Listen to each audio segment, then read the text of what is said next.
Hey Adam, this is Dylan here. Thanks for replying to my video on the body armor.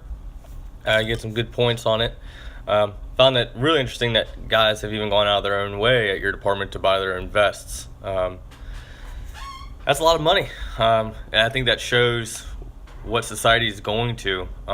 If you have guys within a department going out spending that kind of money for their own safety, I think that the departments really need to be looking at purchasing them for their own guys.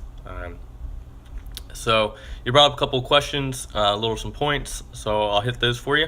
The first one, you said you were wondering how the Trenton Fire Department would work with the vests underneath their duty clothes.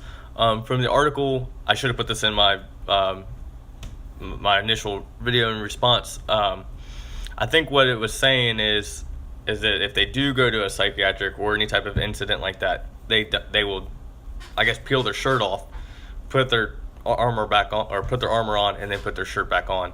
I don't think they're wearing it, all day, throughout the day, just running through different calls and stuff like that. So I don't think there's really a risk of them having it on if they do any type of fire run or if they have their bunker gear on.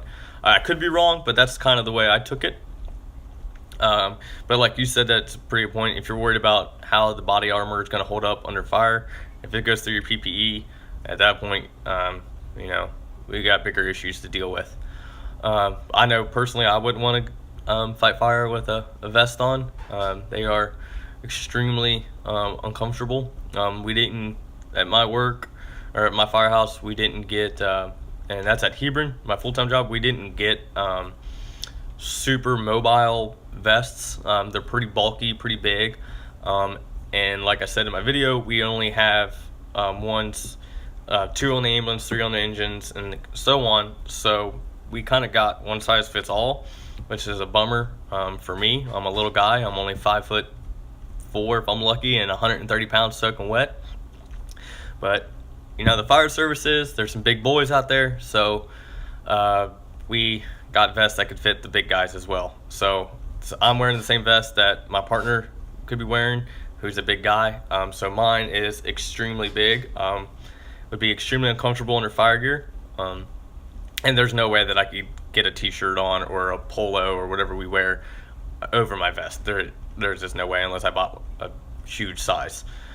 Second one is you thought it was pretty neat how we require a vest on incidences where we think we might need it, and you said you weren't sure about psychiatric runs. Our policy is on all emotional crises that the vest goes on, and we even go a step further. We no longer respond to the scene. We no longer stage in the area. We stage at the firehouse.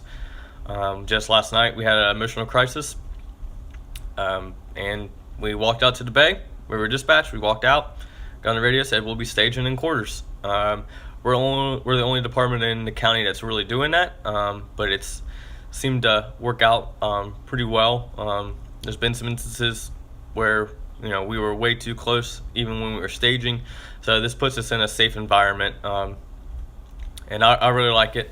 And plus, if you guys or like anything like our county, you get dispatched for these, and about 75% of the time it seems like you get canceled anyway by PD.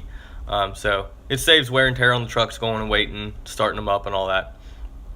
And then the big question you brought up was the false sense of hope or security with these vests or body armor.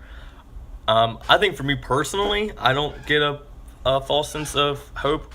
To me, a vest is it's only my vital little area, so there's still a lot of area on me that can, if I get shot, it ain't gonna be a good outcome. My head, my extremities, there's major arteries in my legs, arms, and obviously shot to the head. So for me personally, I don't think I'd get a false sense of security. I think if I'm in a situation, such as a school shooting or something, and I have a vest on, I already know the risk. So sorry this video is getting a little long, but I find this topic very interesting. In one of my papers last week as well, I discussed how our fire department responds with school shootings. We have an agreement and system in place called the SAVE program, SAVE, to go to school shootings. We will be going in as soon as police get on scene. That's part of the reason why we have vests. We will go in. We have full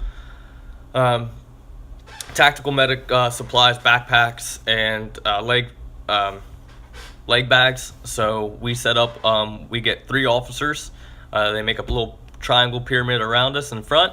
Or, I'm sorry, 4 officers, 3 in front, 1 behind us, and we go through and we'll triage and do immediate life care, even if there's still a possibility of an active shooter.